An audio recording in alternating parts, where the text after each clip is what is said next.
Hello everybody, thank you for joining this webinar. We are just going to give everybody a few minutes to join to make sure everyone can access the webinar as we're talking. So we'll just give everybody a minute and we'll start the webinar. Thank you.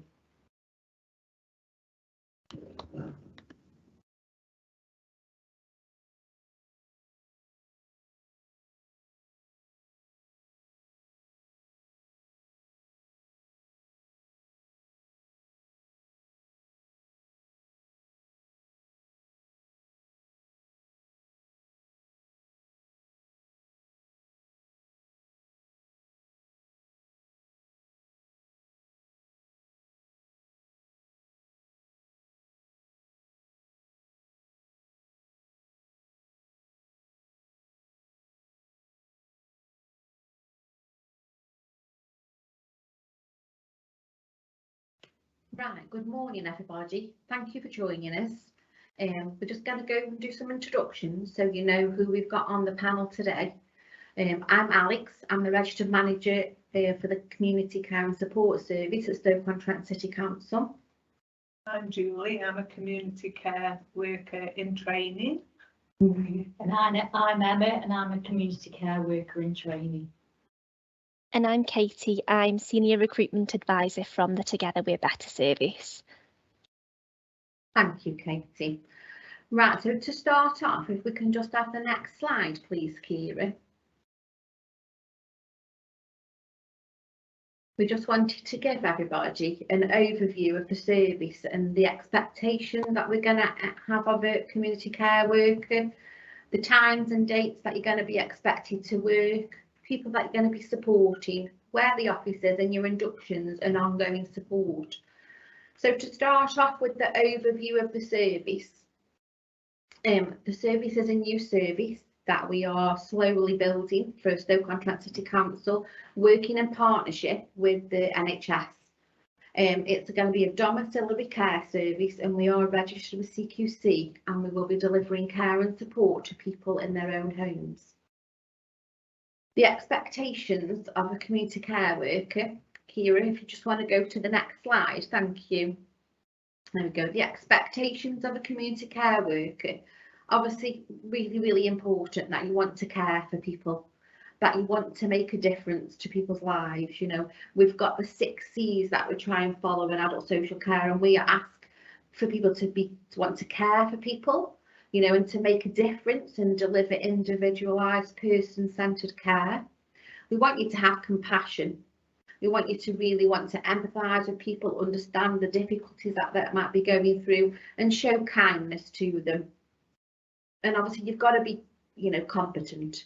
And initially on your interview, we will be looking at your values as a person to make sure that you are the right person to be a care worker. And then we would go on and give you the right training and induction to make sure that you were confident in your role.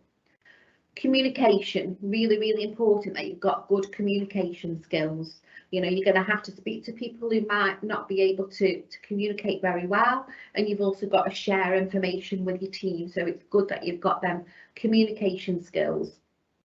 You also need to have courage as well, and you might ask why courage, but a lot of the time you need to speak up to people, speak up about people who might not be able to speak up for themselves. You might have to challenge when services aren't very good, and you might need to be an advocate of that person. So having that courage to do that is really important. And then the final one is commitment. You know, we want people to be committed to delivering, you know, the best service that you can to the people that we're looking after. They're really important people, and we want to make sure they're safe, and we want people to go over and above. So we're after that level of commitment. A care worker's role isn't something that you can just roll up, do a bit and then go away. You know, we ask a lot of people to put 100% of themselves into the role. So, times and days that you'll be expected to work. So we deliver care from 7 AM in the morning to 10 PM at night. We have main care call slots, which is the morning calls, which is from usually around 7 AM till 10 AM. And then we'll have the lunch calls, which are around 11:30 AM to 1:30 PM. And then the tea calls 4 p.m. till 6 p.m. and then the evening calls 7 p.m. till 10 p.m. So you'll be needing to cover some of them calls. You need to be able to work weekends. We obviously operate 7 days a week. We work over Christmas and bank holidays, you know, so it's really important that you can do that. Now, we are willing to have some kind of flexibility on what people work if there is certain situations. For example, if you're at university and you could only do, you know, certain hours, we're happy to kind of try and accommodate that. And we need to have a discussion around that. But as a general rule, people are on a rota, and you would be expected to do your, obviously, your weekends and your share of earlies and evening work. The people you'll be supporting will be people over the age of 18 who will be assessed to have needing some kind of level of care and support. That might be an older person with dementia, somebody with physical disabilities, somebody with a mental health issue. There's a range of people that we go in and support, but you would have a clear care plan telling you what you need to do to make sure you care for them, that person, appropriately. So the office we're based at the Civic Centre in Stoke, and you might need to pop in and get paperwork and your PPE and come and sign some forms and things like that, but your main work is out in the community in people's homes. The induction, then, we hopefully offer a really thorough induction, whereas we try and, as soon as we can, we do a little bit of training with you, and then we give you an opportunity to go out, shadow somebody, so you can actually see whether this job is actually for you, because we can all have this idea that I'd love to do this job, but actually doing it is a very different kettle of fish. So we give you that opportunity, and then if it isn't for you, we can, you know, we can review that and see where you need to go now. But the induction is really in depth. We give you all that you need and all the shadowing with an experienced member of staff. And that ongoing support, you know, we work as a team, you know, we're communicating a lot with you. We'll come out and do observations with you. There's lots of training, there's supervisions, you know, we're only a phone call away. So there's lots of ongoing support for any of our care workers that are out there. So I am going to pass over to Julie and Emma now, who are going to tell you, so they're new, Julie and Emma are, to the service. They've not worked in community care before, so it'd be interesting to hear what they've got to say about their experiences. If we can have the next slide, please, Kira. So, Emma and Julie, what made you apply for the role as a community care worker? Oh, on my behalf, hi, I'm Julie. I have family members who I thought would need my help in the future, and it became a bit scary, so I thought, well, I need to go back to work. I wanted to go back to work, and I thought I could give something back to the community, as well as being educated to take away the fear of the future, so that I'm able to look after my family members as well as those in the community with confidence and competence. That's why I joined. Brilliant, thank you. What about you, Emma? Well, I've always enjoyed working with people in various roles, whether it be in a shop, whether it be a support worker rather than a care worker, whether it, I've always enjoyed working with people, but kind of wanted a challenge, because, you know, getting a little bit older and, you know, wanted to challenge myself. So I just, when I saw it, I just thought this would be ideal. So that's why I applied for it, and I'm glad I did. Good, good. So please, can you tell us about the induction you attended when you first started, and how you've been getting on with learning about the role as a community care worker? Okay, well, I was very nervous as an older student, would you say? I was very nervous, and I thought I wasn't sure whether this would be for me. When I went into the classroom, that just all went away. I was welcomed with open arms. I was made to feel as though I was needed, and that I had something to give back to the community. At a certain age where I thought I'd be bumbling around trying to learn, but even if I got a question wrong, I wasn't made to feel foolish, and given all the support. And the more I learn, the more I enjoy the job, and it's made me look at myself in a different way as well. Oh, that's brilliant. I found the induction very, lots of really good information, questions were answered that you kind of worry about, thinking, oh, do your first aid and things like that, but we had all the relevant training, and it was also good as well that we might only have been training for a day or 2 days, and then we actually started to shadow, so it kind of like brought it all in together, so we were actually experiencing going out while we were training rather than 2 weeks solid doing manual handling and things like that. So it kind of, that was really interesting, because then you could put what you'd learned into your practice, and you know, nothing's ever too much for the support workers, the care workers you go out with. They're always there, someone's always at the end of the phone, so they're really supportive as well. No, definitely. That's brilliant. Thank you. If somebody was thinking about applying for the role, what would you say to them? Don't be frightened. Don't be frightened of learning something new that you've never done before. You've got all the support you need here. People open their arms to you, and they understand that you're nervous, and they're right behind you, and they've got your welfare in place. I could say I've been really happy and so far, and they've taken my nerves away. Yeah, I know a few people that would like to go into care. We kind of say things like, oh, I feel like I'm too old, or I've not got any experience. And sometimes it's not about that. It's about your life experience. It's about your personal values as a person and what you believe in. And sometimes, you know, that's what makes a good carer. It doesn't matter how old you are. Absolutely. You know, you're never too old. Never too old. Oh, but have a brilliant. change. Absolutely. Thank you for that, ladies. Thank you very much. Can we have the next slide, please, Kieran? So we did try and encourage some of our amazing community care workers already working for the council to come along, but they were very shy. However, they did offer to write some things down which they were happy for me to share. So Hayley and Jamie told me that their role was very rewarding. They feel like they are helping someone to remain in their own home, as well as helping them to keep their independence and promoting their dignity. Hayley said, you know, her usual day is she assists adults to remain independent in their own home, assisting with personal care when and if needed, because not everybody needs the personal care. She administers medication, but again, it's only if it's needed, it's not for everybody. And obviously making sure people have had something to eat and drink. And she encourages adults to do as much for themselves as they can, which is a really good point. Hayley said that she finds her role very rewarding. You need to be a good listener and communicate between colleagues and senior staff, which is absolutely crucial, that communication between us all. And Jamie told me he finds the role keeps him on his toes. He enjoys every shift. It's different. You can be sent on new visits and meeting new people, and he likes that challenge. It's good to get out and about and meet these people, and it's a job that's quite active and a good achievement.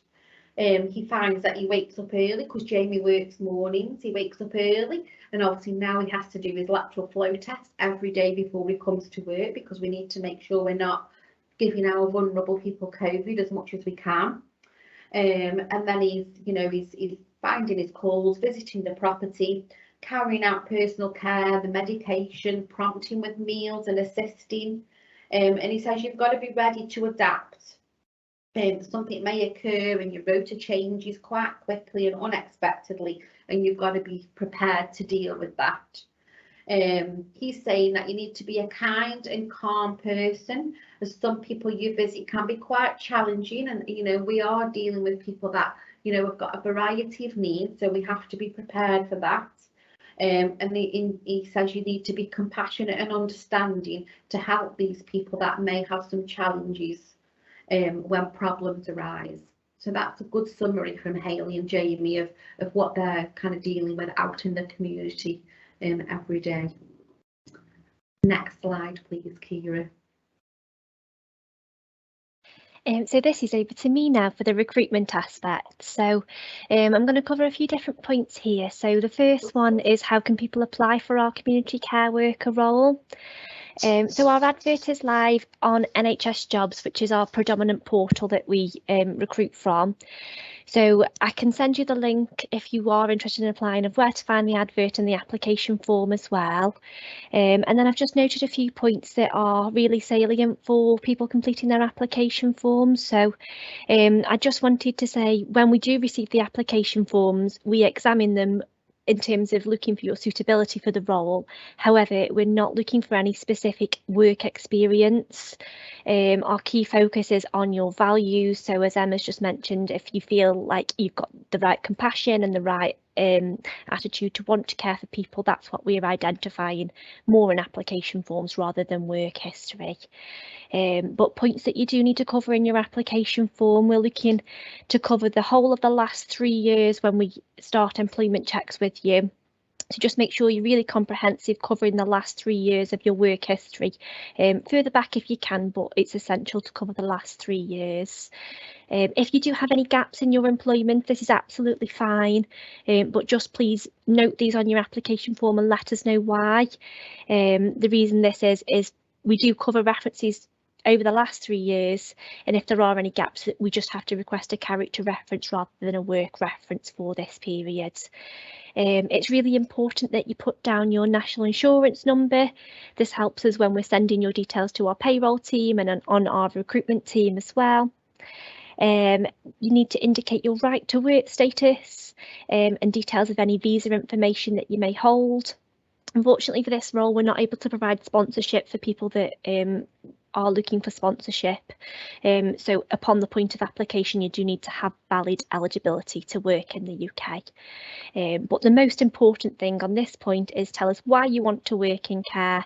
It doesn't matter what your background is or what your experience is, but you just need to have really good values and focus on why you want to work in care. The recruitment process, what's involved and how long does it take? So the recruitment process is quite an in-depth process.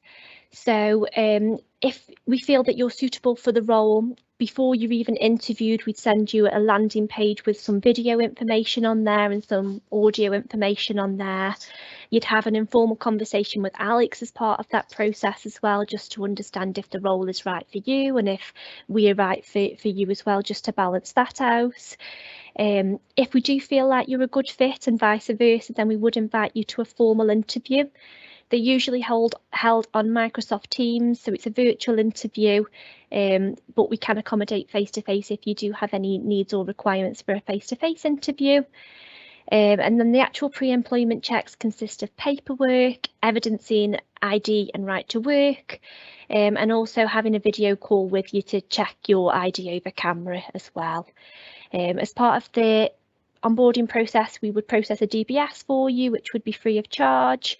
We'd obtain references, we'd get clearance from our occupational health team to make sure you're safe to be working in this role, and we can support you with any needs that you have, and other bits of paperwork as well along the way.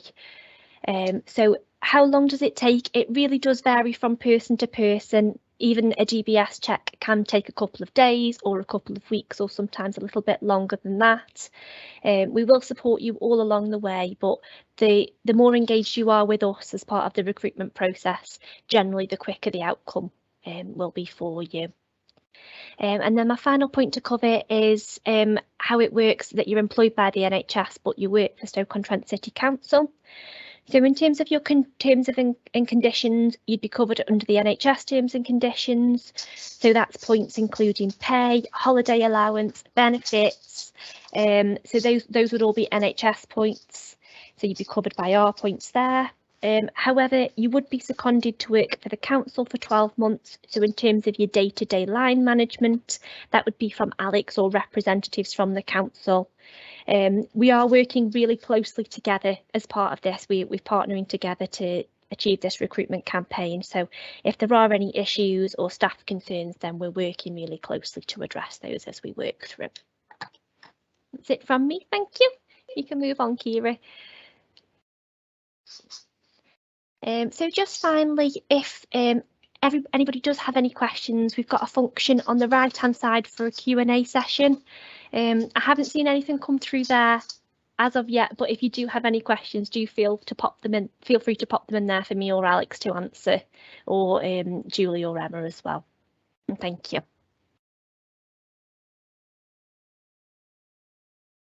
Thanks, Katie. Shall we just wait a few moments just to see if anybody has got any questions, and if not, then we can end the webinar? Yeah, that's fine with me.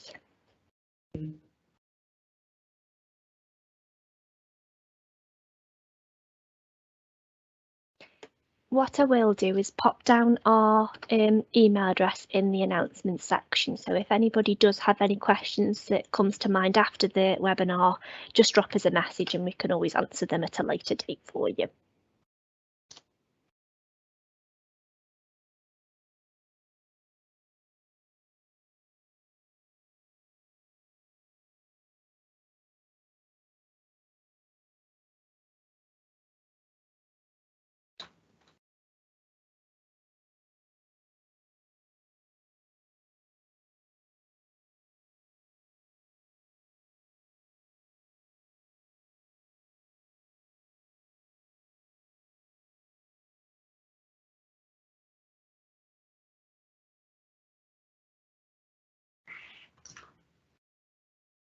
Right, thank you everybody for listening to the webinar. If anybody does want to get in touch with us, obviously I know Katie's put the email address in the chat, and obviously you can find myself here at Stoke-on-Trent City Council.